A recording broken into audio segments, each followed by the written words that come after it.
The morning sun cast long shadows across Fort Braxton as soldiers gathered in the main assembly area. 400 troops stood in perfect formation, their boots polished to mirror shine, uniforms pressed with military precision. The air buzzed with anticipation, as word had spread quickly through the barracks that something significant was about to happen. Colonel Marcus Reed stood at attention near the front, his weathered face showing years of service and dedication to his country. Sarah Martinez had been serving as a communications specialist for 3 years at Fort Braxton. She was known among her peers for her quick thinking, technical expertise, and unwavering commitment to her duties. Standing at 5'6" with determined brown eyes, she commanded respect, not through intimidation, but through competence and integrity. Her record was spotless, her performance evaluations consistently excellent, and her fellow soldiers trusted her completely. The assembly had been called by General Thompson, a man whose reputation preceded him wherever he went in military circles. Thompson had climbed the ranks through a combination of strategic brilliance and an iron-fisted approach to discipline. Some respected his methods, while others questioned whether his old-school mentality belonged in the modern military. His tall frame and commanding presence made him an imposing figure, and when he spoke, soldiers listened. As the troops waited in formation, whispers circulated about the purpose of this unexpected gathering. Some speculated it was about upcoming deployment orders. Others thought it might be a commendation ceremony. Sarah stood with her unit maintaining proper military bearing, while internally wondering what had prompted such a large assembly. The tension in the air was palpable, though no one could have predicted what was about to unfold. General Thompson emerged from the headquarters building, his stride confident and purposeful. Behind him walked several high-ranking officers, including Colonel Reed, who had served under Thompson for the better part of 2 years. The relationship between Reed and Thompson had always been professional but strained. Reed represented a newer generation of military leadership that emphasized respect, communication, and understanding, while Thompson embodied the traditional authoritarian approach that had dominated the armed forces for decades. The general approached the podium that had been set up at the front of the assembly area. His voice, amplified by the sound system, carried clearly across the formation as he began addressing the troops about discipline, respect for authority, and maintaining military standards. His words were sharp and unforgiving, leaving no room for interpretation about his expectations for behavior and performance. Sarah listened intently, as did all the soldiers present. However, something in the general's tone seemed particularly harsh that morning. His comments about weakness in the ranks and the need for stronger discipline felt more personal than usual. Several soldiers exchanged quick glances, sensing the underlying tension that seemed to permeate the gathering. As Thompson continued his address, he began highlighting what he perceived as declining standards within certain units. His criticism grew more pointed, and it became clear that he was building toward something specific rather than delivering a routine motivational speech. The assembled troops remained at attention, but many began to feel uncomfortable with the increasingly aggressive tone of his remarks. Colonel Reed noticed the change in atmosphere as well. Having worked closely with many of the soldiers present, he knew they were dedicated professionals who deserved better than to be publicly berated for unspecified failures. His jaw tightened slightly as he listened to Thompson's increasingly inflammatory comments about the state of discipline in the modern military. The general's speech took an unexpected turn when he began discussing what he called the softening of military culture. His words carried clear implications about gender integration and changing policies that had expanded opportunities for women in combat roles. Sarah felt a knot forming in her stomach as she realized the direction of his comments, though she maintained her military bearing and continued to stand at attention. Thompson's voice grew louder as he spoke about maintaining traditional values and not allowing political correctness to weaken military effectiveness. His statements walked a dangerous line between expressing military doctrine and voicing personal opinions that many in the assembly found troubling. The discomfort among the troops was becoming increasingly evident, though military discipline prevented any outward displays of disagreement. Several minutes into this portion of his address, General Thompson made a comment that crossed clearly into inappropriate territory. His words suggested that certain soldiers, particularly women, were inherently unsuited for military service and were present only because of lowered standards and political pressure. The comment hung in the air like a toxic cloud, causing visible tension throughout the formation. Sarah felt her face flush with anger and embarrassment. but years of military training kept her feet planted and her expression neutral. Around her, other soldiers struggled with similar reactions. Some of the male soldiers looked uncomfortable with their commander's words, while the women in the formation dealt with the humiliation of being publicly disparaged by the highest-ranking officer present. Colonel Reed's hands clenched into fists at his sides as he listened to Thompson's inappropriate remarks. Having served alongside many exceptional female soldiers throughout his career, including Sarah Martinez, he found the general's comments both factually incorrect and morally reprehensible.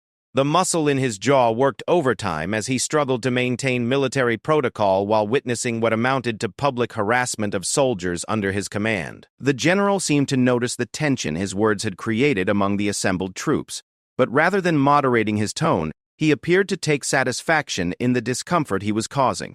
His next comments became even more pointed, suggesting that soldiers who could not handle traditional military culture should consider finding other career paths. The implication was clear and deeply offensive to many present. As Thompson continued his increasingly inappropriate remarks, Sarah found herself remembering why she had joined the military in the first place.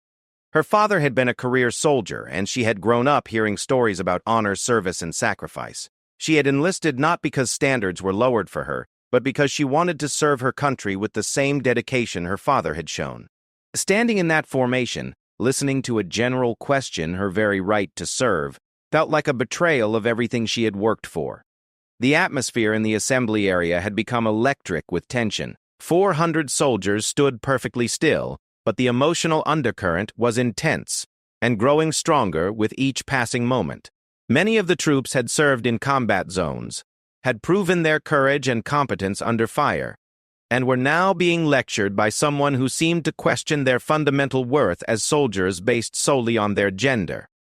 Colonel Reed watched the faces of his soldiers and saw the impact Thompson's words were having on them. These were good people, dedicated professionals, who deserved leadership that inspired and supported them rather than tearing them down with outdated prejudices.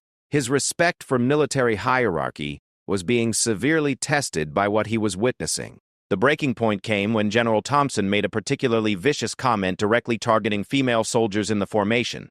His words were designed to humiliate and demoralize, suggesting that women in the military were nothing more than distractions who weakened unit cohesion and endangered lives through their presence. The comment was not only inappropriate but factually wrong, contradicting years of evidence showing the positive contributions of women in military service. Sarah felt tears of anger and frustration threatening to form, but she blinked them away fiercely. She refused to give Thompson the satisfaction of seeing her break down. Around her, other female soldiers were dealing with similar emotions, maintaining their military bearing while internally processing the public assault on their dignity and worth as service members. The male soldiers in the formation were equally disturbed by what they were hearing. Many had served alongside female colleagues in dangerous situations and had witnessed firsthand the courage, competence, and dedication these women brought to their units. Thompson's characterization bore no resemblance to their actual experiences, and they found themselves torn between military discipline and moral outrage. Colonel Reed realized that something had to be done. The situation had moved far beyond inappropriate comments into territory that was actively harmful to unit morale and military good order. His soldiers were being subjected to what amounted to harassment by their commanding general, and his duty as an officer required him to protect those under his command from such treatment. As Thompson prepared to make another inflammatory comment, Reed made a decision that would change the course of his military career forever. Military protocol demanded respect for superior officers, but his conscience and his duty to his soldiers demanded action. The moment of choice had arrived, and there was no turning back from what was about to happen next. Colonel Reed stepped forward from his position among the other officers, his movement subtle but noticeable to those who knew him well. The seasoned officer had reached his breaking point listening to General Thompson's degrading comments about the female soldiers under his command. His years of service had taught him that leadership meant protecting those who served alongside him, regardless of the personal cost. The general, caught up in his inflammatory rhetoric, failed to notice Reed's subtle positioning change. Thompson continued his verbal assault on what he perceived as weakness in the modern military, his words becoming increasingly harsh and personal. The 400 assembled troops remained at attention, but the tension among them was reaching dangerous levels. Sarah Martinez stood perfectly still, but inside she was fighting a battle between military discipline and human dignity. Every word from Thompson felt like a personal attack on her 3 years of dedicated service, her technical expertise, and her commitment to her fellow soldiers. She thought about the missions she had completed successfully, the lives she had helped save through her communications work, and the respect she had earned from her peers through competence and dedication. Around the formation, other soldiers were having similar internal struggles. Sergeant Williams, a combat veteran who had served 2 tours in Afghanistan, remembered the female medic who had saved his life during a firefight outside Kabul. Her quick thinking and steady hands under fire had been anything but weak or distracting. Private Jackson thought about his squad leader, a woman whose tactical brilliance had gotten their unit through several dangerous situations without a single casualty. General Thompson seemed to gain momentum from the silence of his audience, interpreting their stillness as agreement rather than stunned disbelief. His next comments targeted specific military policies that had expanded opportunities for women in combat roles, describing them as political correctness that endangered military effectiveness. His words revealed a fundamental misunderstanding of the capabilities and contributions of female service members. The breaking point came when Thompson directed his attention specifically toward the female soldiers in the formation. His voice carried across the assembly area as he made a comment so inappropriate and demeaning that it crossed every line of acceptable military leadership.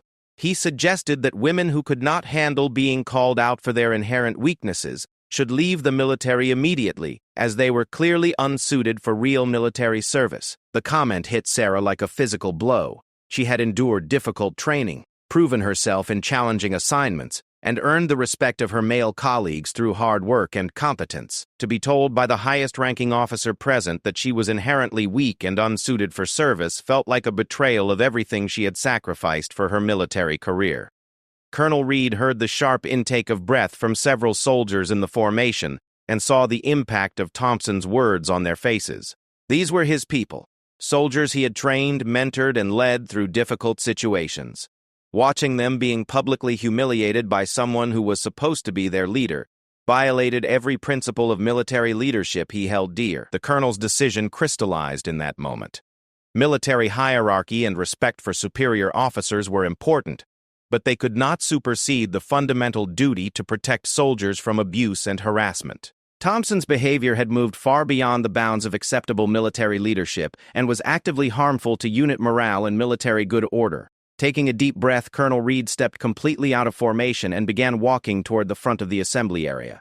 His movement was deliberate and unmistakable, drawing the attention of soldiers throughout the formation. The sound of his boots on the concrete seemed unnaturally loud in the tense atmosphere. General Thompson was in the middle of another inappropriate comment when he noticed Reed's approach. The general paused mid-sentence, clearly surprised by the breach of protocol. Military etiquette demanded that subordinate officers remain in their designated positions during formal addresses, unless specifically called forward. Reed's face was set in determined lines as he closed the distance to the podium. Years of military training and discipline warred with his moral obligation to his soldiers. But his conscience had won the battle. He knew that his career was likely over the moment he took that first step. But some things were more important than personal advancement. The assembled troops watched in stunned silence as their colonel approached the general. Many recognized the significance of what they were witnessing. In the rigid hierarchy of military structure, subordinate officers simply did not interrupt superior officers during formal addresses, regardless of the circumstances. The potential consequences for Reed were severe and career-ending. Sarah felt her heart racing as she watched Colonel Reed's approach. She understood immediately what he was doing and why, and the realization filled her with a mixture of gratitude and concern. Reed was risking everything to defend his soldiers' dignity and honor, a sacrifice that demonstrated true military leadership. Thompson's expression shifted from surprise to anger as Reed continued his approach. The general was not accustomed to being challenged, especially in front of hundreds of soldiers. His authority had been absolute for so long that the very idea of subordinate defiance seemed incomprehensible. When Reed reached speaking distance, he stopped and came to attention. maintaining proper military courtesy even as he prepared to commit what would be considered insubordination. His voice carried clearly across the formation as he requested permission to speak with the general privately about an urgent matter concerning the troops. Thompson's face darkened with rage at what he perceived as an interruption of his address. Rather than considering Reed's request, he immediately began berating the colonel for his breach of protocol. His voice rose as he demanded an explanation for the unprecedented disruption of his formal address to the assembled troops. Reed stood his ground, maintaining military bearing while respectfully but firmly stating that the general's comments were inappropriate and harmful to military morale. His words were measured and professional, but their meaning was unmistakable. He was directly challenging Thompson's conduct in front of 400 witnesses. The general's reaction was immediate and explosive. Years of unchallenged authority had not prepared him for direct confrontation from a subordinate officer. His face flushed red with anger as he stepped away from the podium, his hands clenching into fists as he approached Reed. The assembled troops watched in fascination and horror as the confrontation unfolded before them. Military discipline kept them at attention, but nothing could prevent them from witnessing what was clearly a historic moment in the life of their unit. The tension in the air was so thick it seemed almost tangible. Thompson's voice rose to a near shout as he accused Reed of insubordination, disrespect, and undermining military discipline. His words came in a torrent of rage and indignation, but underlying his anger was something else, the fear of someone whose authority was being questioned for perhaps the first time in years. Colonel Reed listened to the tirade without flinching, his military bearing perfect, despite the verbal assault he was enduring. When Thompson finally paused for breath, Reed spoke again, his voice calm, but carrying across the formation. He stated simply that no soldier under his command should be subjected to harassment or discrimination, regardless of who was delivering it. The words hung in the air between them like a thrown gauntlet. Reed had not only challenged Thompson's conduct, but had effectively called it what it was: harassment and discrimination against soldiers based on their gender. The accusation was serious and could not be ignored or dismissed. Thompson's rage reached a crescendo at Reed's direct challenge. In his anger, he made a decision that would define both men's legacies and change the trajectory of both their careers. Instead of attempting to resolve the situation through military channels or private discussion, he chose confrontation and escalation. The general's hand came up fast, striking Reed across the face in front of 400 witnesses. The sound of the slap echoed across the assembly area like a gunshot, followed by absolute silence. Military protocol had been shattered, professional boundaries had been crossed, and what had begun as inappropriate comments had escalated into physical assault. Reed staggered slightly from the unexpected blow, his hand instinctively moving to his reddened cheek.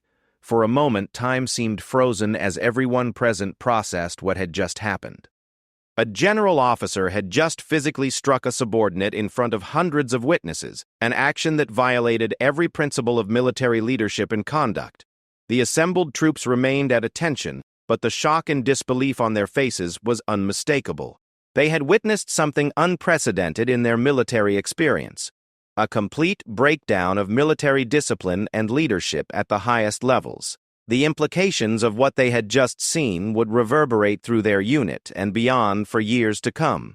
The silence that followed General Thompson's strike against Colonel Reed was deafening.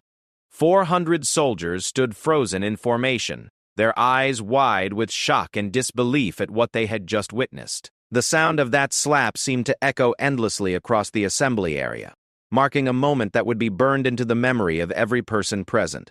Reed touched his reddened cheek, feeling the sting of the blow both physically and emotionally. In 20 years of military service, he had never been struck by a superior officer. The assault represented not just a personal attack, but a complete breakdown of everything the military claimed to represent, about honor, discipline, and leadership. His eyes met Thompson's, and what the general saw there was not submission or fear, but cold determination. Sarah Martinez felt her heart pounding as she watched the aftermath of the general's shocking action. The colonel, who had stepped forward to defend her and her fellow female soldiers, had just been publicly assaulted for his courage. The injustice of it burned inside her. But military discipline kept her feet planted and her expression controlled, even as her mind raced with the implications of what she had witnessed. General Thompson seemed to realize immediately that he had crossed a line from which there was no return. The moment his hand had connected with Reed's face, he had violated fundamental principles of military conduct that dated back centuries. Officers simply did not strike subordinates, regardless of provocation or circumstance. His face showed a mixture of satisfaction and growing concern as he began to comprehend the magnitude of his actions.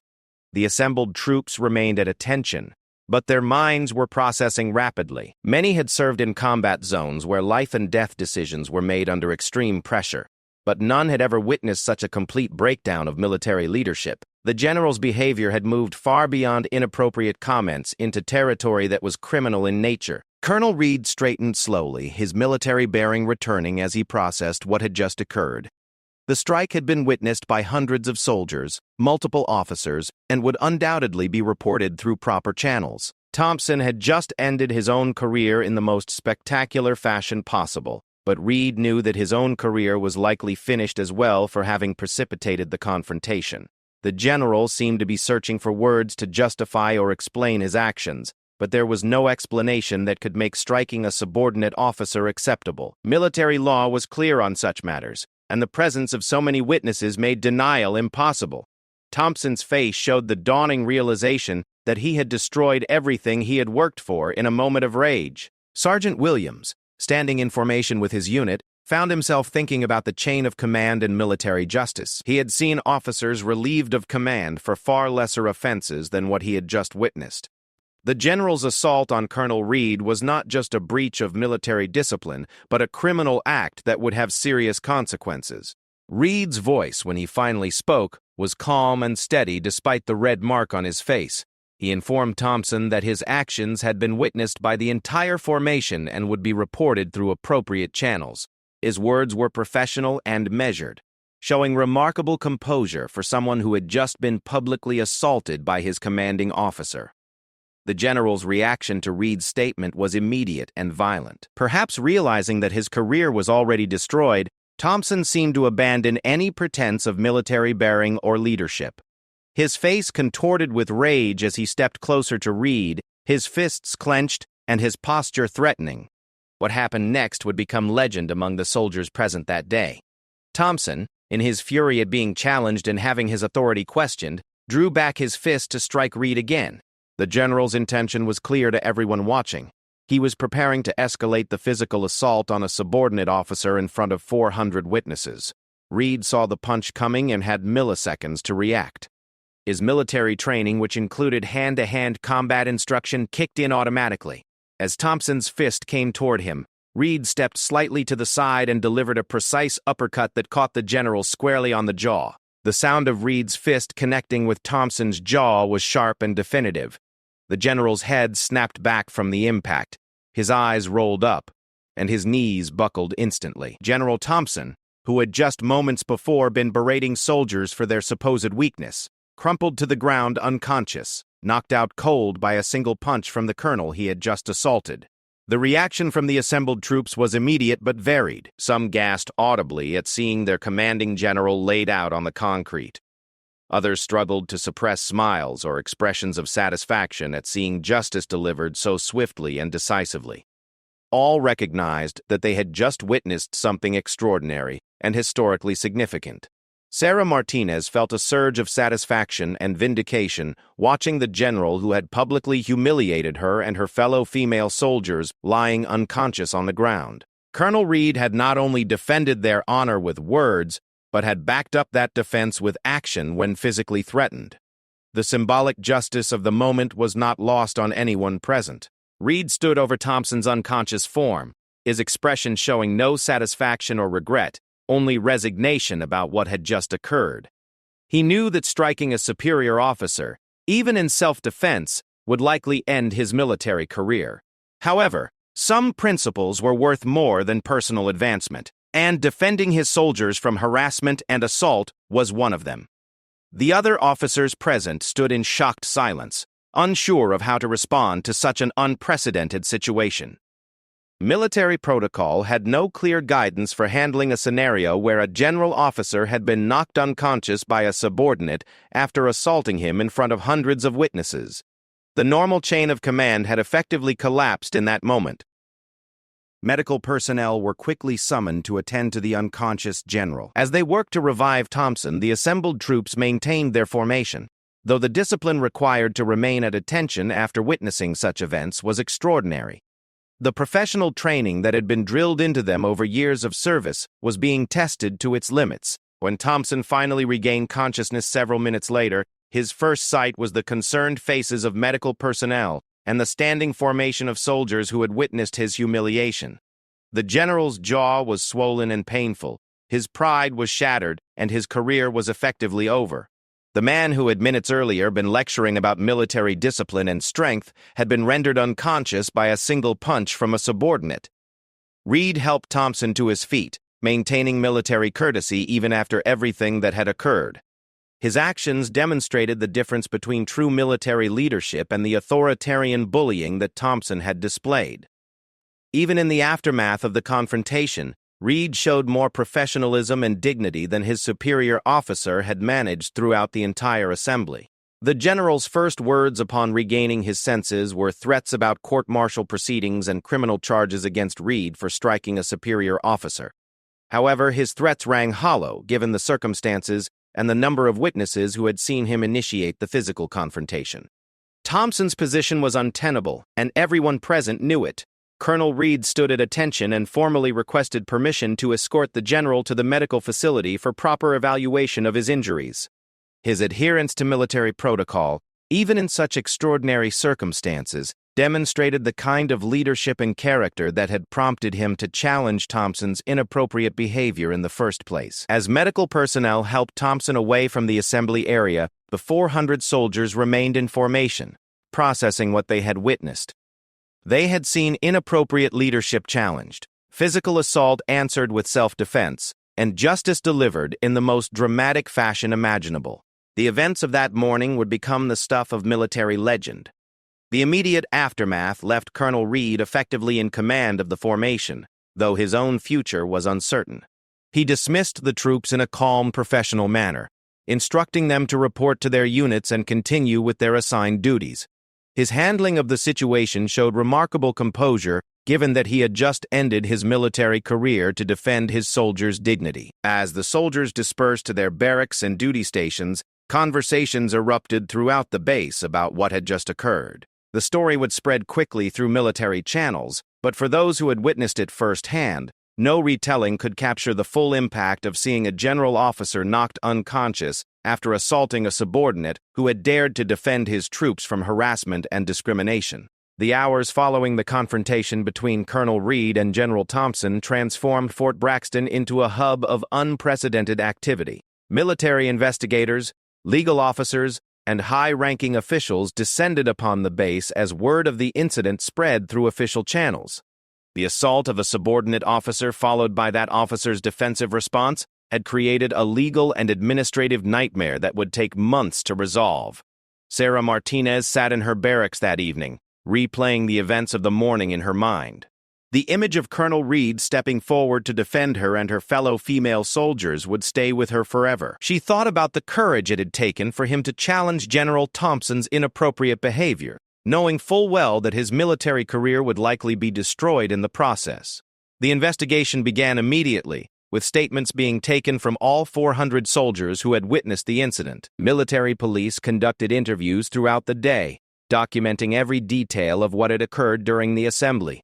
The consistency of the witness accounts made it clear that there was no ambiguity about who had initiated the physical confrontation, or why.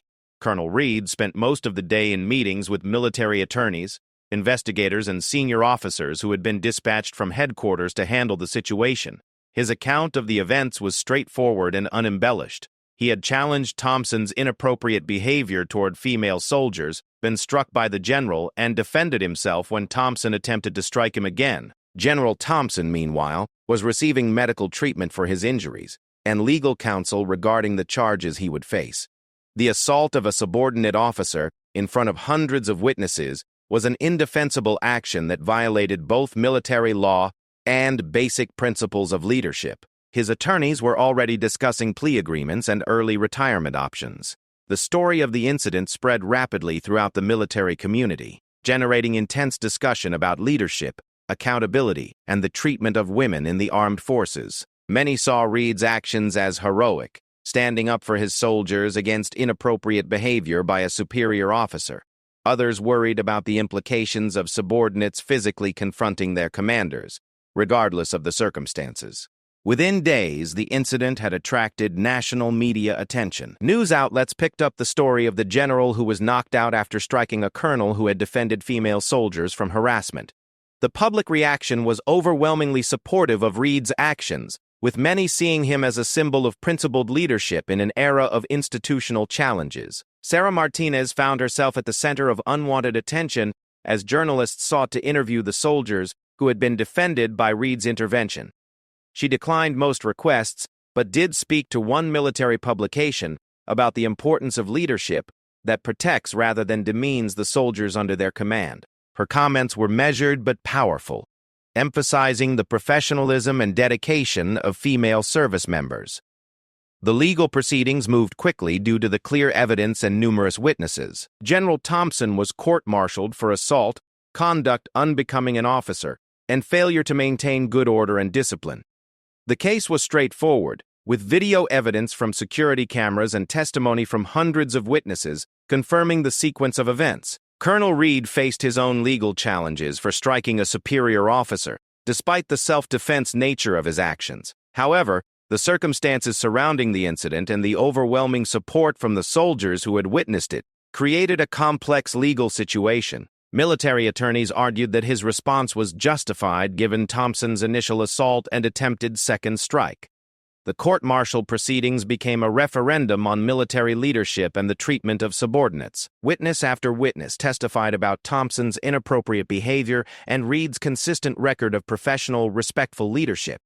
The contrast between the two officers' approaches to command became a central theme of the legal proceedings. Sergeant Williams testified about Reed's leadership during his time at Fort Braxton, describing countless instances where the colonel had supported and protected his soldiers without regard for personal cost.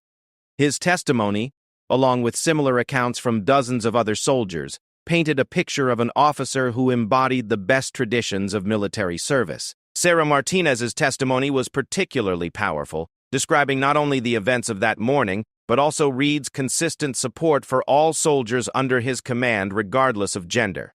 She spoke about the hostile environment that Thompson's comments had created and the courage it took for Reed to challenge such behavior publicly. The trial revealed a pattern of inappropriate behavior by Thompson that extended far beyond the single incident that had led to his downfall.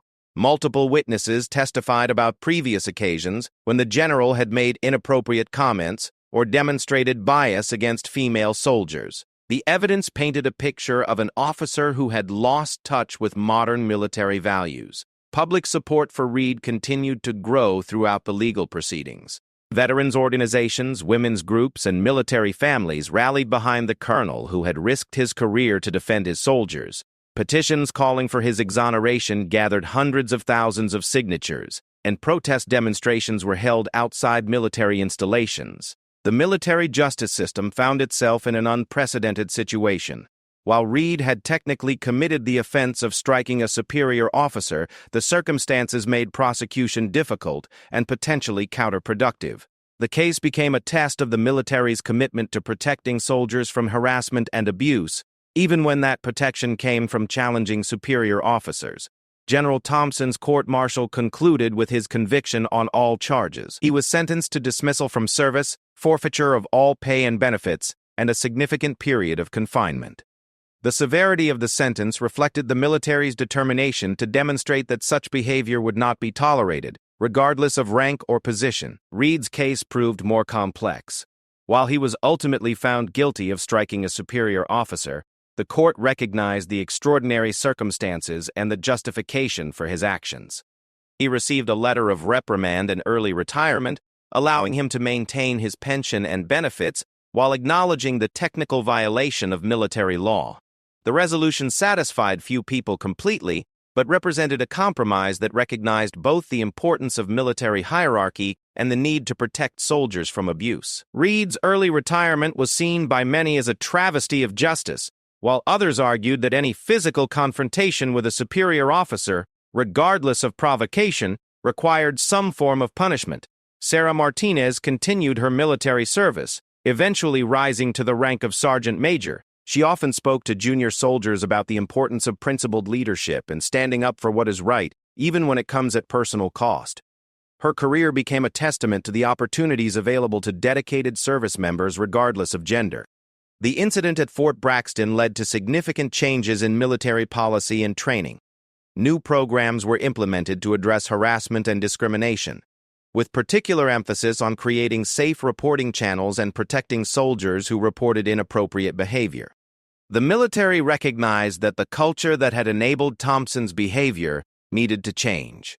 Colonel Reed retired quietly to his family farm, declining most interview requests and public appearances. He maintained that he had simply done what any good officer would do: protect his soldiers from inappropriate treatment. His actions that day were not about heroism, but about basic decency and leadership responsibility. Years later, military academies began teaching case studies based on the Fort Braxton incident. Leadership classes examined the difficult choices faced by officers who must balance respect for hierarchy with protection of their subordinates. Reed's decision to challenge Thompson became a model for principled leadership under pressure. The 400 soldiers who witnessed the confrontation carried the memory with them throughout their military careers and beyond. Many spoke of how the incident shaped their understanding of leadership and moral courage. They had seen firsthand that standing up for what is right sometimes requires personal sacrifice, but is always worth the cost. The legacy of that morning at Fort Braxton extended far beyond the individuals involved. It demonstrated that true military leadership means protecting those who serve alongside you, regardless of personal consequences. The story became a powerful reminder that courage comes in many forms, and sometimes the most important battles are fought not against foreign enemies, but against injustice within our own ranks. The incident also highlighted the importance of witnesses and the power of collective testimony in holding leaders accountable for their actions. The 400 soldiers who maintained their military bearing while witnessing unprecedented events played a crucial role in ensuring that the truth was documented and justice was served. In the end, the confrontation between Colonel Reed and General Thompson became more than just a story about two officers who clashed over appropriate behavior. It became a symbol of the ongoing evolution of military culture, the importance of protecting vulnerable service members, and the kind of moral courage required to challenge authority when that authority is abused. The military emerged from the incident with renewed commitment to creating an environment where all service members could serve with dignity and respect. While challenges remained, the changes implemented in response to the Fort Braxton incident helped create a more inclusive and professional military culture that better reflected the values of the nation it served.